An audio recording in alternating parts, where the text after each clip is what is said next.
بسم الله الرحمن الرحيم.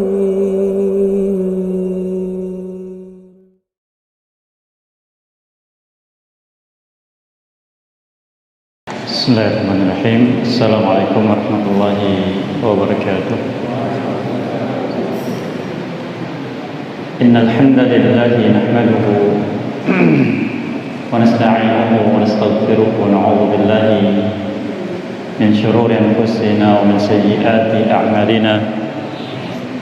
Man yahdihillahu fala mudilla lahu wa man yudlil fala hadiya lahu wa asyhadu an la ilaha illallah wa la syarika lahu wa asyhadu anna Muhammadan abduhu wa rasuluhu sallallahu alaihi wa ala alihi wa ashabihi wa man tabi'ahum bi ihsanin ila yaumiddin wa sallama tasliman katsiran.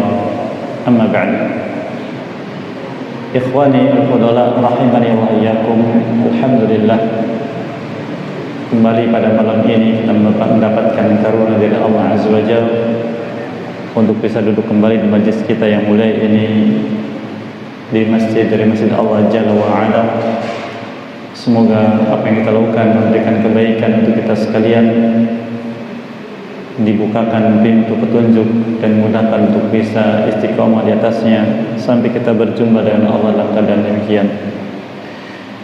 Kita masih bersama faedah kita ambil dari surat Al-Baqarah yang mulia sampai pada ayat yang ke-55 dan 56 insyaallah. Namun sebelumnya mohon untuk dibacakan lebih dahulu, dipersilakan.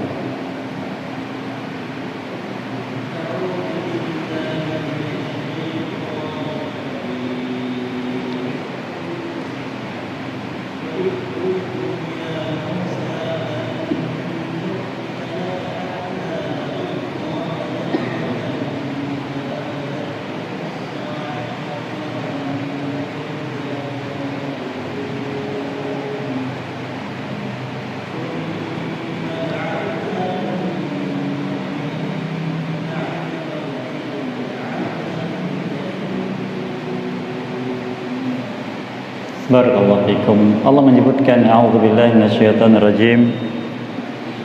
Wa idh qultum ya Musa lan nu'mina laka hatta narallaha jahratan fa akhadhatkumus sa'iqatu wa antum tanzurun. Dan ketika kalian berkata, wahai Musa, kami sekali-kali tidak akan pernah beriman kepadamu sampai kami bisa melihat Allah di dunia ini dengan nyata, secara langsung. Maka dengan sebab itu kalian disambar oleh petir dan kalian melihat langsung datangnya petir tersebut. Tsumma ba'atsnakum min ba'di mautikum la'allakum tashkurun. Kemudian kami bangkitkan kembali kalian setelah kematian kalian di dunia ini agar kalian bersyukur kepada Allah Subhanahu wa ta'ala. Dua ayat yang mulia ini masih penjelasan dari Allah Subhanahu wa ta'ala tentang nikmat yang sudah Allah berikan kepada Bani Israel terdahulu, yang itu juga menjadi nikmat bagi generasi setelahnya, yang sudah kita ambil faedahnya di majlis yang lalu. Namun nikmat yang besar ini seakan-akan tidak berarti bagi mereka Bani Israel dan mereka melupakannya. Maka Allah mengingatkan kembali nikmat yang besar tersebut agar mereka mau kembali kepada Allah Subhanahu wa ta'ala. Apakah nikmat ini? Yaitu ketika mereka tidak beradab kepada Allah dan tidak beradab kepada nabinya, Nabi Musa alaihissalam. Dan adab adalah etika atau aturan yang terkait dengan sikap, ucapan, dan perbuatan agar menjadi baik ucapan dan perbuatan seseorang. Dan Islam, agama Allah, adalah agama adab. atau agama akhlak. Di antaranya dikatakan Nabi kita sallallahu alaihi wasallam, "Innama bu'ithtu liutammima makarimal akhlak." Sesungguhnya aku diutus oleh Allah Azza wa Jalla untuk menyempurnakan akhlak yang mulia. Demikian juga Nabi Musa alaihissalam dan saudaranya Nabi Harun alaihissalam ketika diperintah oleh Allah Azza wa Jalla menyampaikan dakwah ini kepada Fir'aun, menyampaikan dakwah pada Fir'aun, ajakan kepada Fir'aun agar meninggalkan perbuatan buruknya dan beriman kepada Allah. Allah katakan, faqula lahu qawlan layyina, maka ucapkan oleh kalian berdua kepada Fir'aun qawlan layyina, ucapan yang lembut, ucapan yang sopan, yang santun. Demikian juga Allah Ta'ala menyebutkan tentang Nabi kita SAW di surat Al-Imran, fabima rahmatin minallah linta lahum, dan berkat rahmat dari Allah kepadamu, engkau lembut kepada mereka, sopan dan santun kepada mereka. Itu yang diajarkan oleh para Nabi Allah kepada umatnya, dan kita dituntut untuk demikian. Apalagi kepada Allah Subhanahu wa ta'ala. Namun mereka Bani Israel tidak demikian.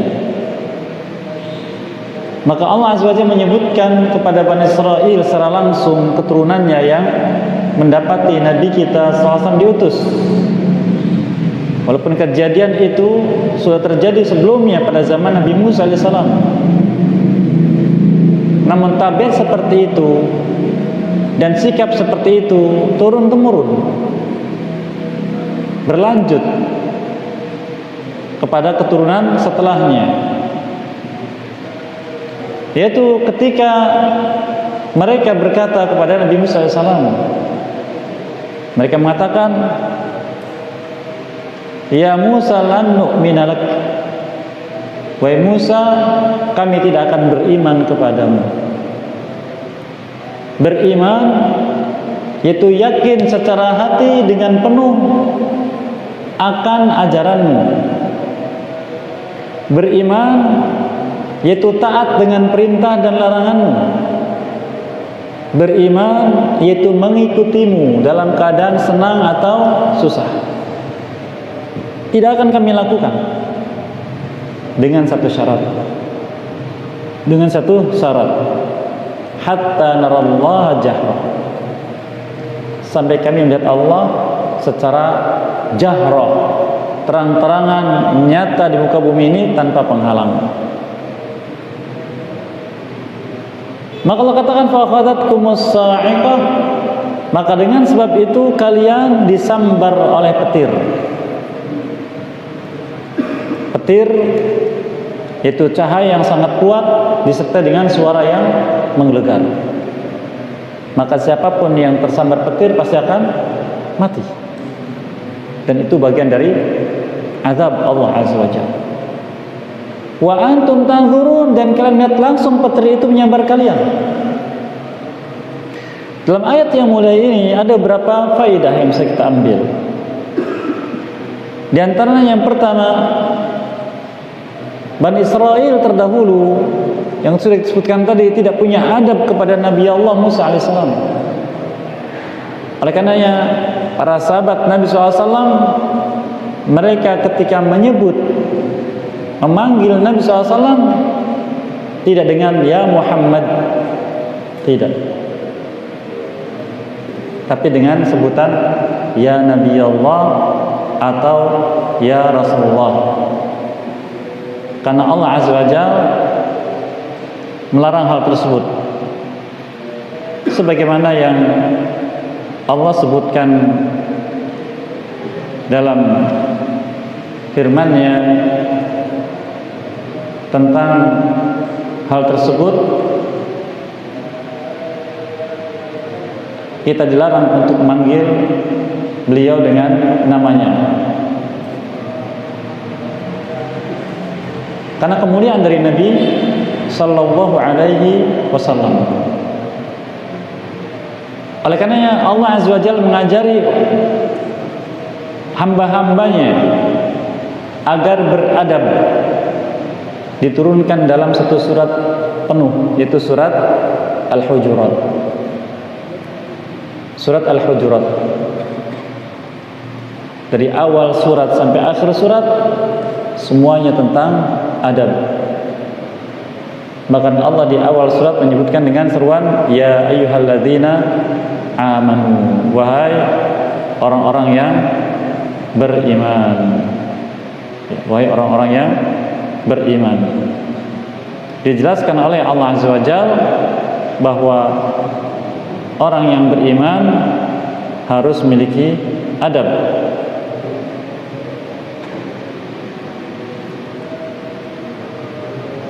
Sebagaimana hal itu juga Allah firmankan di surat An-Nur di ayat yang ke-63, Allah berfirman, "La taj'alu du'a ar-rasuli bainakum ka du'a'i ba'dikum ba'dha." Jangan kalian jadikan panggilan kalian kepada Rasul alaihi wassalam di antara kalian seperti kalian memanggil sebagian kalian terhadap yang lain, yaitu dengan namanya.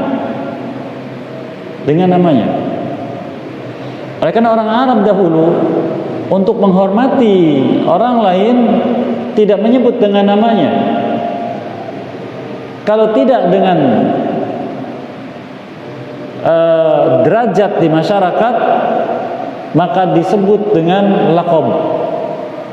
Apa itu laqab? Panggilan yang disandarkan kepada apakah ayah atau anak. Contohnya bisa saya dipanggil dengan Abdul Qasim. Ini panggilan yang ma'ruf di antara para sahabat, Abdul Qasim. Ya. Atau disandarkan kepada ayahnya. Seperti Abu Bakar Siddiq radhiyallahu anhu menyebutkan dirinya tentang Ibnu Abi Quhafah, anak dari Abi Quhafah, dan semisalnya.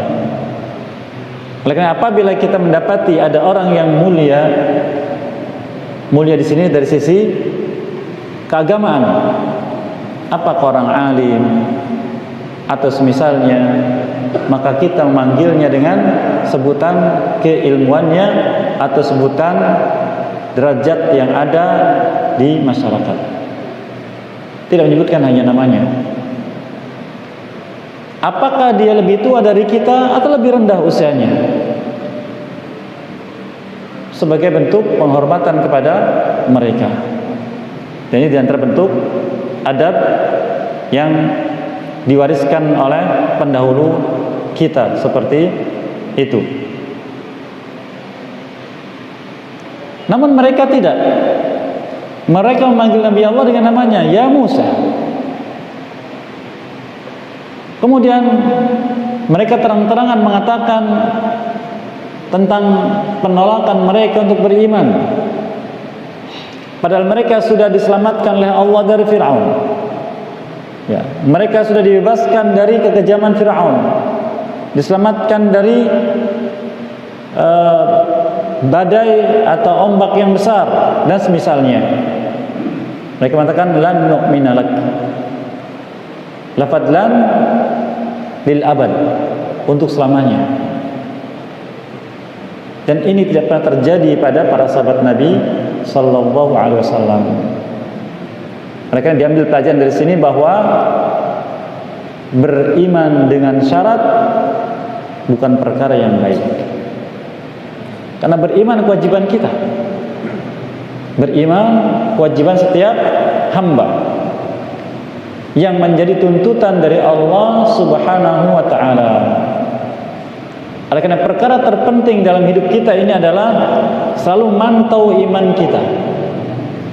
Bagaimana kondisi iman kita kepada Allah? Apakah kemarin dan sekarang sudah benar? Lalu bagaimana besok hari? Karena ini yang paling penting bagi kehidupan manusia. Dan di majlis yang lalu kita sudah mendapatkan faedah bahwa iman seseorang diketahui benar atau tidak oleh Allah Azza wa Jalla dengan ujian. Dan di antara ujian itu adalah dengan ketaatan kepada syariat Allah Azza wa Jalla, baik yang termaktub dalam kitabnya atau dalam sunnah Rasulnya sallallahu alaihi wasallam. Ini di antara bentuk ujian. Kita ambil pelajaran dari Bani Israel di sini.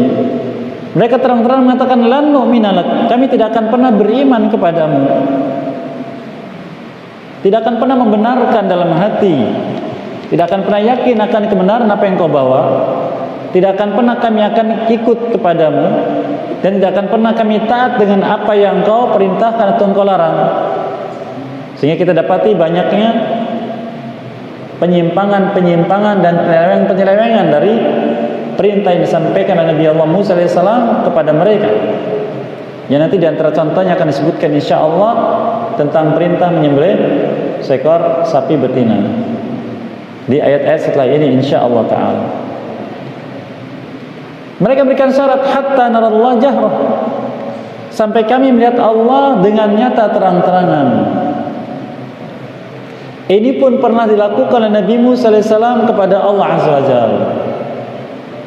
Dia mengatakan Rabbi arini anzur ilaik, ketika beliau di miqat, ya Allah, tunjukkan dirimu kepadaku, aku ingin melihat dirimu. Maka Allah menjawab, lan tarani, engkau tidak akan pernah bisa melihatku.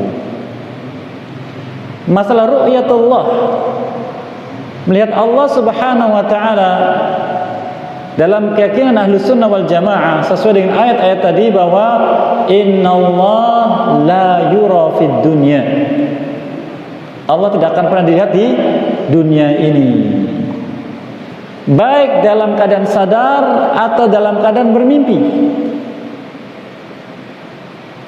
Tidak dalam keadaan nyata atau dengan angan-angan, tidak bisa dilihat. Termasuk pendapat yang kuat ketika Nabi SAW mi'raj ke langit, ya, mi'raj ke langit untuk menerima wahyu tentang salat. Beliau ditanya oleh istrinya Aisyah radhiyallahu anha, hal ra'aita rabbak, apa engkau melihat Rabbmu? Beliau katakan nurun anni ra'ahu, aku hanya melihat cahaya. Dan cahaya sebagaimana beliau sebutkan juga dalam hadis yang lain, wa hijabuhu nur, dan hijabnya yang menghalangi wajah Allah untuk dipandang oleh makhluknya adalah cahaya. Kita tahu apa yang maksud dengan cahaya, yaitu sesuatu yang membuat mata tidak sanggup untuk melihat. Hilang pandangan ketika kita beradu dengan cahaya, pandangan mata dengan cahaya, berbeda dengan api. Ya, karena kuatnya cahaya dipandang oleh kita sehingga kita tidak akan bisa melihatnya. Nurun anni ra'a, cahaya yang hanya aku lihat. Adapun di akhirat, maka orang beriman, kata sebagian ulama, mendapatkan kesempatan melihat wajah Allah 2 kali. Pertama ketika di mahsyar, dan yang kedua ketika sudah masuk surga.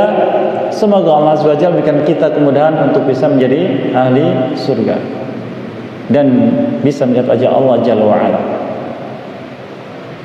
Yang pertama, Allah sebutkan dalam surat Al-Qiyamah, wujuhun yawmaidzin nadhirah ila rabbiha nadhirah.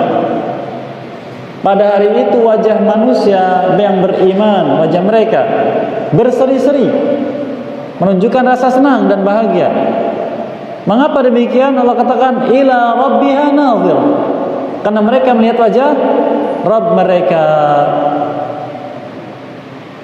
Ini orang beriman. Adapun orang yang tidak beriman, baik mereka kafir tulen atau mereka munafik dan semisalnya, Allah firmankan di surat Al-Mutaffifin, kalla innahum 'an rabbihim yawma idzin lamahjubun. Sekali-kali tidak. Sesungguhnya mereka itu orang-orang yang golongan fujar, yang tidak beriman kepada Allah, mendustakan ayat Allah, berpaling dari ayat Allah, pada hari itu yaitu hari kiamat di mahsyar, dari melihat Tuhan mereka terhalangi di sini ada dua keadaan. Keadaan yang pertama, kepala mereka tertunduk ke bawah, tidak bisa diangkat. Allah firmankan surat As-Sajdah, walau tara idzil mujrimuna nakisu rusim 'inda rabbihim rabbana absarna wa sami'na farji'na na'mal salihan inna muqinun. Seandainya engkau Muhammad SAW nanti di mahsyar mendapati para pelaku dosa pada hari ini, di dunia ini, nanti di akhirat ketika mereka berada di sisi Tuhan mereka Allah Azza wa Jalla, mereka menundukkan kepala mereka. Lalu mereka berkata, wahai Rabb kami, bukankah kami dulu bisa melihat dan bisa mendengar? Sekarang kami baru yakin akan adanya hari ini. Ya, maka kembalikan kami ke dunia. Untuk apa? Untuk beramal saleh, untuk beriman dan beramal saleh. Maka kepala mereka kaku menunduk ke bawah. Menunduk ke bawah, tidak bisa melihat apapun kecuali di bawah. Maka seperti orang yang buta. Keadaan kedua, dihilangkan pandangan matanya. Allah firmankan, fa imma ya'tiyannakum, dalam surat Thaha, fa imma ya'tiyannakum minni huda faman tabi'a hudaya fala yadhillu wala yashqa. Nanti akan datang pada kalian petunjuk dariku, itu kitabnya. Maka barang siapa mengikuti petunjukku, hidupnya tidak akan tersesat dan di akhirat tidak akan sengsara. Wa man arada an dzikri fa inna lahu ma'isyatan dhanka wa nahsyuruhu yaumal qiyamati a'ma. Adapun barang siapa yang berpaling dari Al-Qur'an, maka dia nanti di alam kubur diberikan kehidupan yang sempit, dipersempit. Seperti yang diberitakan Nabi SAW dalam banyak hadis beliau tentang dipersempitnya kubur bagi orang-orang kafir dan yang tidak mau beriman. Wa nahsyuruhu yaumal qiyamati a'ma, dan pada hari kiamat dikumpulkan dalam keadaan buta, tidak bisa melihat. Dia mengatakan, Rabbi lima hasyartani a'ma waqad kuntu basira. Dia mengatakan, ya Allah, kenapa engkau kumpulkan aku dalam keadaan buta padahal aku dulu dunia bisa melihat. Kadzalika atatka ayatuna fanasitaha wa kadzalika al-yawma tunsa. Itu disebabkan karena dulu kalian di dunia datang pada kalian ayat-ayat kami untuk beriman, tapi kalian membiarkannya, melupakannya. Demikian juga pada hari ini kalian dilupakan. Al-jaza'u min jinsil amal, kata ulama. Balasan di akhirat tergantung amal di dunia. Ini tentang melihat Allah Azza wa Jalla. Yang kedua, maaf, dalam ayat tadi Allah katakan dijadikan buta, hilang pandangannya. Yang kedua di surga, Nabi kita menyebutkan banyak riwayat, sebagiannya panjang, mengatakan apabila ahli surga sudah masuk surga dan mereka menikmati semua nikmat surga, maka Allah menyampaikan kepada mereka tentang, maukah kalian mendapatkan tambahan? Mereka mengatakan, apalagi, sudah kami dapatkan semuanya. Maka Allah singkapkan tabirnya cahaya tadi, maka mereka melihat Allah. Kemudian Nabi kita bersabda SAW, satarawna rabbakum la tudamun. Kalian akan melihat Tuhan kalian langsung dan kalian tidak berdesak-desakan. Tidak berdesak-desakan. Yaitu dari tempat mereka langsung melihat Allah Azza wa Jalla. Seperti melihat bulan purnama. Langsung bisa melihat, dan mereka melupakan nikmat surga. Karena melihat wajah Allah, nikmat surga yang paling besar. Oleh karena Allah Azza wa Jalla menyuruh kita, walaupun ayatnya berupa berita, tapi maknanya perintah. Apabila kita beramal dengan amal kebaikan, hendaklah berharap kepada Allah agar amal ini menjadi sarana bagi kita untuk bisa melihat wajah Allah di akhirat. Melihat wajah Allah di akhirat. Allah firmankan di surat Al-Insan contohnya, wa yut'imuna at-ta'ama 'ala hubbihi miskinan wa yatiman wa asira innama nut'imukum liwajhillah la nuridu minkum jazaa'an wala syukura.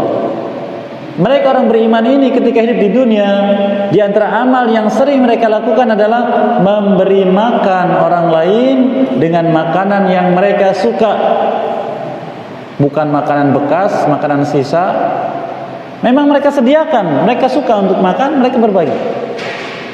Lalu mengatakan, innama nut'imukum, sesungguhnya kami beri makan kalian liwajhillah, untuk melihat wajah Allah. La nuridu minkum jazaa wala syukura, tidak berharap dari kalian balasan atau ucapan terima kasih. Ini yang mereka lakukan. Ini menurut ahli sunnah wal jamaah. Demikian juga disebutkan dalam ayat yang lain, surat Al-Lail,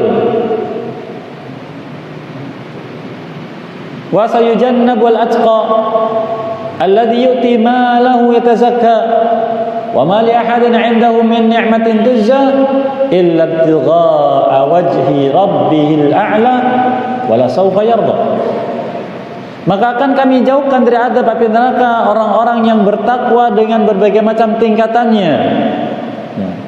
Dan atau siapakah mereka? Itu mereka adalah orang-orang yang menjadikan hartanya dibagikan kepada orang lain sebagai zakat.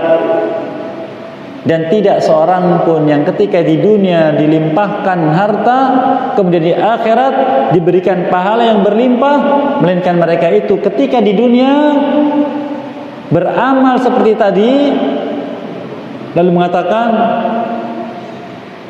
kami berharap bisa melihat wajah Allah dengan amal ini.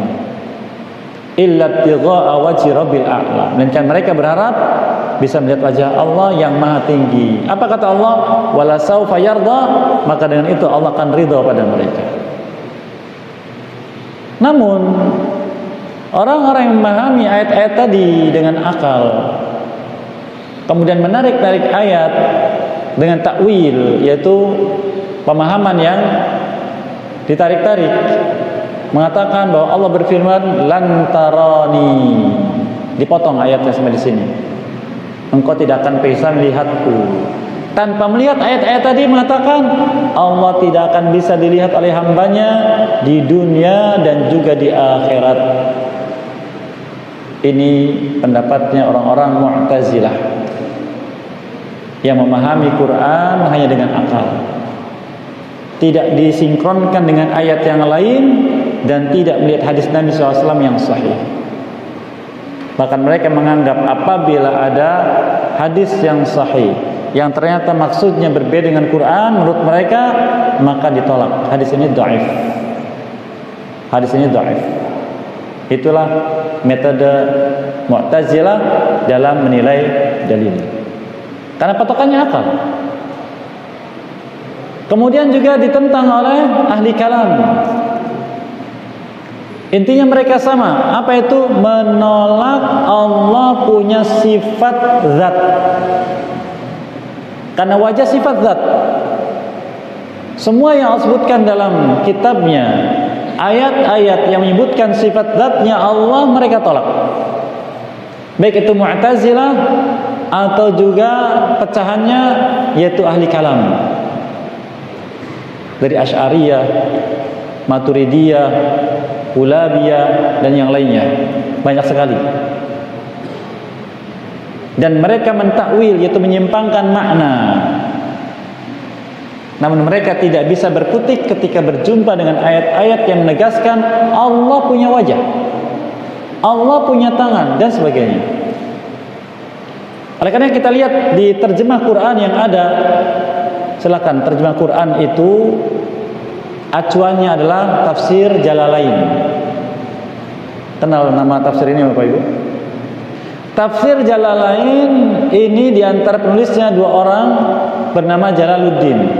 Yang satu Jalaluddin As-Suyuti rahimahullah ta'ala, dan beliau memiliki pemahaman Asy'ariyah.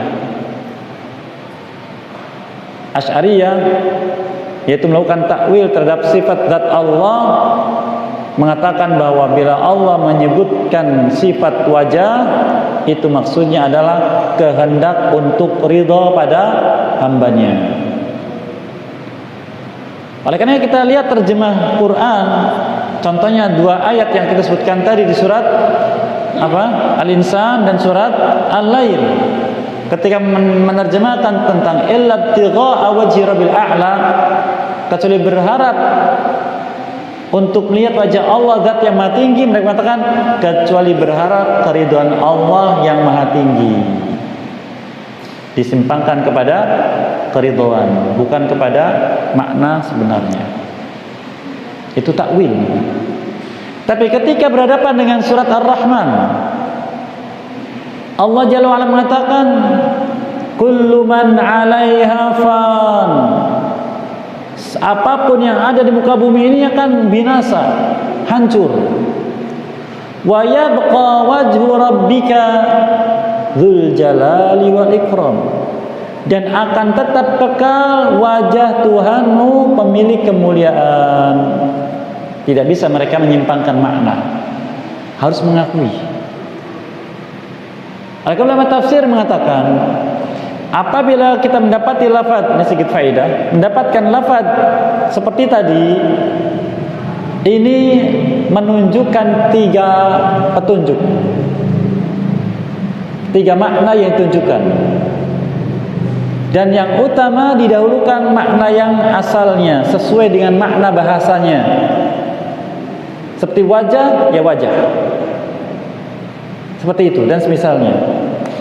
Ini namanya dalam dasar tafsir dikatakan dalalah mutabaqah. Dalalah mutabaqah maknanya adalah apa yang ditunjukkan dalam lafaz ayat sama dengan makna yang dimaksud. Jadi seperti tangan kita tempelkan di cermin, ibu jari dengan ibu jari dan begitu seterusnya. Plak. Seperti yang dimaksudkan dalam lafaz, itulah maknanya. Dan ini yang diinginkan dalam Quran. Kalau ini tidak dijumpai, baru yang kedua, namanya dalalah la haula wala quwwata illa billah. Yang pertama dalalah mutabaqah, yang kedua dalalah tadamun. Tadamun maknanya yang mencakup sebagian. Seperti dalam bahasa kita, saya tidak melihat batang hidungnya Amr. Mohon maaf bagi yang namanya saya sebutkan, bukan maksudnya melecehkan. Contoh saja, saya tidak melihat batang hidungnya Amr. Yang disebut hanya batang hidungnya. Apakah batang hidungnya berjalan sendiri? Tidak, yang dimaksud adalah apa? Wajahnya atau orangnya. Yang ketiga, dalalatul ilzam. Kalau ini juga tidak bisa kita jumpai, maka dengan ilzam. Apa itu ilzam? Yang terkait. Jadi seseorang tidak akan diizinkan melihat wajah Allah sampai Allah ridha padanya. Sehingga berarti berharap ridha Allah. Tapi tidak boleh langsung digunakan kecuali tidak menjumpai makna yang pertama atau makna yang kedua. Itu metode ulama tafsir dalam memahami lafaz ayat. Maka ahli kalam mereka menyimpangkan mana tersebut sehingga kita jumpai dalam tafsir, dalam terjemah seperti itu. Dan demikian dengan ayat-ayat sifat. Ini tentang melihat Allah Azza wa Jalla. Adapun Ahlussunnah menetapkan hal tersebut sebagaimana Al-Quran menyebutkan atau hadis Nabi SAW menyebutkan. Oleh karena para ulama tabi'in mengatakan qulu bima qalu wa kaffu amma anhum kaffu. Ucapkan dengan keyakinan sesuai dengan apa yang mereka telah ucapkan. Tahan diri sebagaimana mereka menahan diri. Seperti itu. Ini tentang masalah melihat Allah SWT. Oleh karenanya para ulama Ahlussunnah menyebutkan ada beberapa perkara yang dengan itu kita tahu akidah seseorang. Apakah akidahnya Sunnah atau akidahnya Mu'tazilah atau akidahnya ahli kalam.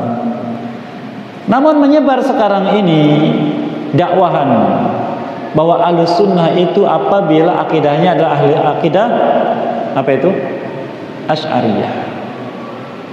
Baik, mari kita lihat pernyataan ini dari mana dan siapa yang disebut dengan Asy'ariyah, siapa tokohnya pertama kali.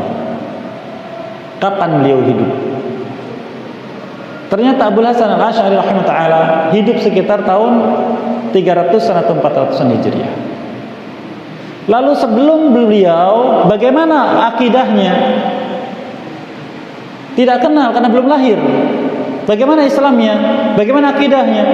Ada Imam Syafi'i, ada Imam Malik, ada Imam Ahmad, ada Imam Abu Hanifah, ada Imam Thawri, ada Imam Laits dan yang lainnya, ulama hadis kebanyakan.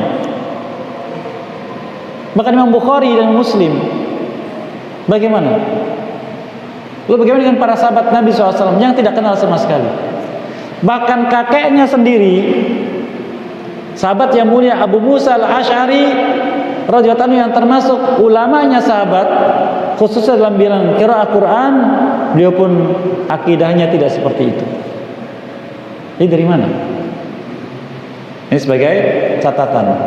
Jadi kembali kepada apa yang Allah sebutkan petunjuknya, demikian juga dengan Nabi sallallahu alaihi wasallam. Baik, kita kembali. Hatta narallah jahra, sampai kami melihat Allah dengan nyata terang-terangan di muka bumi ini. Allah katakan lan tarani, engkau tidak akan bisa melihatku di muka bumi ini. Maknanya bagaimanapun kita tidak bisa melihat Allah di muka bumi. Dan barang siapa ingin melihat Allah di akhirat kelak, maka hendaklah dia dengan syaratnya. Apa syaratnya? Masuk surga. Dan masuk surga dengan iman dan amal saleh. Allah firmankan surat Muhammad SAW, Innallaha yudkhilul ladzina amanu wa 'amilus shalihat jannatin tajri min tahtil anhar. Sesungguhnya Allah akan masukkan ke dalam surganya yang mengalir di bawahnya sungai-sungai orang beriman dan beramal saleh. Itu janji dari Allah Subhanahu wa taala. Pula katakan fa akhadhatkumus sa'iqah, maka dengan sebab itu Allah menimpakan azab. Dan ini harus kita khawatirkan. Karena setiap penyimpangan diancam azab oleh Allah. Khususnya penyimpangan yang besar. Allah firmankan di akhir surat Fatir, "Walau ya'khidullahu an-nasa bima kasabu ma taraka 'ala dhahriha min dabbah walakin yu'akhiruhum ila ajalin musamma." Seandainya Allah mau, Allah akan mengadab setiap manusia yang berbuat penyimpangan atau maksiat. Tapi Allah memberikan tempo, menunda sampai pada waktu yang sudah ditentukan. Adapun sebelum umat ini, maka Allah Azza wa Jalla langsung menimpakannya. Seperti terjadi pada Bani Israel. Wa antum tanzurun, dan kalian melihatnya. Kemudian Allah memberikan nikmat setelah itu. Mereka dimatikan lalu dihidupkan lagi. Maka barang siapa mendapatkan keadaan yang kritis, kematian di depan mata, kemudian diberi kesempatan lagi, maka gunakan kesempatan itu untuk mempertebal iman dan memperbanyak amal saleh sebagai bentuk syukur. Allah katakan tsumma ba'atsnakum min ba'di mautikum la'allakum tashkurun. Kami bangkitkan lagi, hidupkan lagi setelah matinya kalian tersebut karena azab tadi, agar kalian bersyukur. Dan itulah yang Allah inginkan dari manusia, yaitu bersyukur. Dan syukur itu dengan mengakui nikmat dari Allah, kemudian menjadikan iman dalam kehidupan dan amal saleh sebagai wujud dari syukur kepada Allah Jalla wa'ala. Apa yang baik semua diberkahi dan mudahkan bisa mengamalkannya, dan apa yang kudus memaafkan yang kudus sekalian, dan semoga senantiasa menjaga kita dari penyimpangan dan memudahkan kita untuk meniti jalan yang lurus guna mendapatkan ridhonya di dunia dan akhirat. Wallahu lidzalika qadir alaih. Wassallallahu Muhammadin wa ala alihi washabbihi ajmain wa da'wana alhamdulillahi rabbil alamin. Baik, barakallahu. Dipersilakan barangkali ada yang menyampaikan sesuatu. Silakan, Pak. Assalamualaikum warahmatullahi wabarakatuh. Waalaikumsalam warahmatullahi wabarakatuh. Sekarang kita dalam menilai ibadah. Kemudian pertanyaan saya, manakah yang lebih utama, sedekah pada orang miskin atau pada kehidupan? Terima kasih. Baik, barakallahu fikum. Terkait dengan masalah ini, Allah Jalla wa'ala menyebutkan secara urutan di surat Al-Baqarah ini juga, di ayat yang ke-83, yang menyebutkan tentang isi perjanjian yang Allah ambil dari Bani Israel. Allah menyebutkannya, wa idh akhadna mitsaqa bani Israila la ta'buduna illallah wa bil walidaini ihsana wa dzil qurba wal yatama wal masakin. Dan ketika kami ambil dari Bani Israel perjanjian, isinya jangan kalian beribadah kecuali hanya kepada Allah saja. Kemudian berbaktilah kepada kedua orang tua. Dua orang tua lebih dahulu. Kemudian kerabat dekat. Kemudian anak yatim. Kemudian orang miskin. Ini urutan dari Allah Jalla wa'ala. Dan kerabat didahulukan. Nabi kita ketika itu menjawab, sadaqatun lirrahim, sadaqah wasilah, atau kama qala sallallahu. Sedekah kepada rahim adalah sedekah dan menyambungkan tali silaturahim. Jadi dua pahala. Maka kerabat lebih didahulukan. Wallahu a'lam bishawab. Tafadhal. Waalaikumsalam warahmatullahi wabarakatuh. Ada kaitan antara syirik, perilaku syirik dengan bid'ah, ada kaitannya. Kalau orang bergaul secara sempurna pasti mencari bid'ah, karena ketika itu seorang mengerjakan amalan yang tidak ada kajiannya dari Allah dan Rasulnya. Nah, kalau orang menghindari syirik, apakah bisa sekaligus mengerjakan bid'ah? Karena keduanya kalau misalnya berkaitan, misalnya orang yang mengerjakan menghindari perilaku syirik, tapi dia mengerjakan amalan maulid Nabi, dan kita itu bisa. Tayyib, barakallahu fiik. Pertanyaan ini Masya Allah, barakallahu fiik. Kita perlu tahu bahwa tauhid ada dua macam. Ada tauhidul ma'bud, yang kedua tauhidul matbu'. Mengesahkan yang diibadahi, satu, dan yang kedua mengesahkan yang diikuti. Yang pertama merupakan wujud dari syahadat la ilaha illallah. Yang kedua merupakan wujud dari syahadat Muhammad Rasulullah. Maka syirik terkait dengan penyimpangan terhadap tauhidul ma'bud.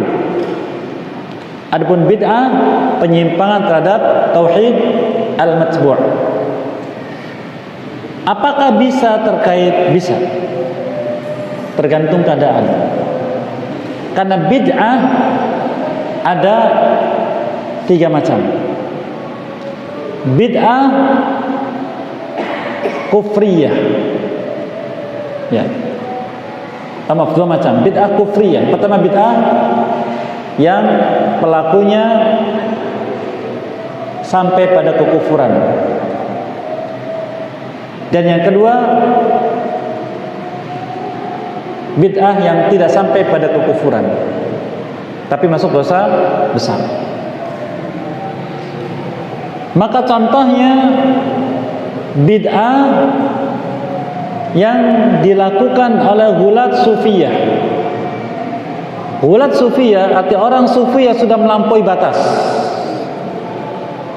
Yang sebagian kita mungkin tahu bahwa dalam tarekat sufi, yaitu mengadakan ritual ibadah kepada Allah Azza wa Jalla, mendekatkan diri kepadanya dengan metode-metode tertentu, maka mereka secara umum mengatakan kita ini dalam berislam meniti jalan mendekatkan diri kepada Allah dengan 3 tahapan. Pertama, tahapan syariat, itu tahapan orang awam, masih diwajibkan melaksanakan syariat. Kalau sudah mendalami dan berilmu tentang itu, masuk ke tahapan yang kedua, yaitu tahapan hakikat. Ya, sudah lebih menyelami. Dan kalau sudah lebih mendalami lagi sampai kenal dengan Allah, sampai pada tahapan ma'rifat. Dan kalau sudah ma'rifat, tidak lagi berlaku syariat, maka tidak sholat dan sebagainya. Maka ini bid'ah kufriyah. Termasuk juga ada keyakinan bahwa seseorang apabila sudah sampai derajat tertentu, maka dia digolongkan wali Allah. Maka wali macam-macam, ada wali majdub, ada wali kutub dan sebagainya. Dan di antara wali kutub adalah dia diberi kemampuan untuk mengatur sebagian urusan makhluknya. Dan seperti itu. Itu sampai bid'ah syirkiyah. Bid'ah yang hukumnya syirik karena akhirnya berdoa kepada wali ini dan sebagainya. Itu yang terjadi. Tergantung dari jenis bid'ahnya. Tapi intinya adalah bahwa tauhid 2 macam. Yang pertama tauhid ma'bud, yang kedua tauhid matbu'. Dan bid'ah itu penyimpangan dari tauhid matbu', yaitu mengadakan proses ibadah. Tapi bila digabungkan maka masuk ke dalam penyimpangan tadi. Mungkin kufur, mungkin syirik. Dan kedua-duanya buruk. Wallahu a'lam. Silakan.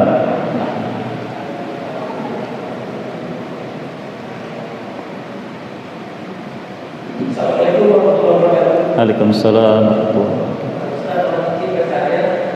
Manakah yang lebih utama bagi kita? Apakah membaca Al-Quran sebanyak mungkin dalam satu hari, atau membaca sebatas kemampuan tapi dengan membaca tafsir atau antara yang tersebut mana yang lebih utama? Baik, barakallahu fikum. Suatu hari Nabi SAW berkata kepada sahabat yang mulia Abdullah bin Amr bin Al-As radhiyallahu anhu, beliau katakan, wahai fulan, wahai Abdullah, jangan kau seperti fulan itu. Dia salat malam semalam suntuk, kemudian meninggalkannya.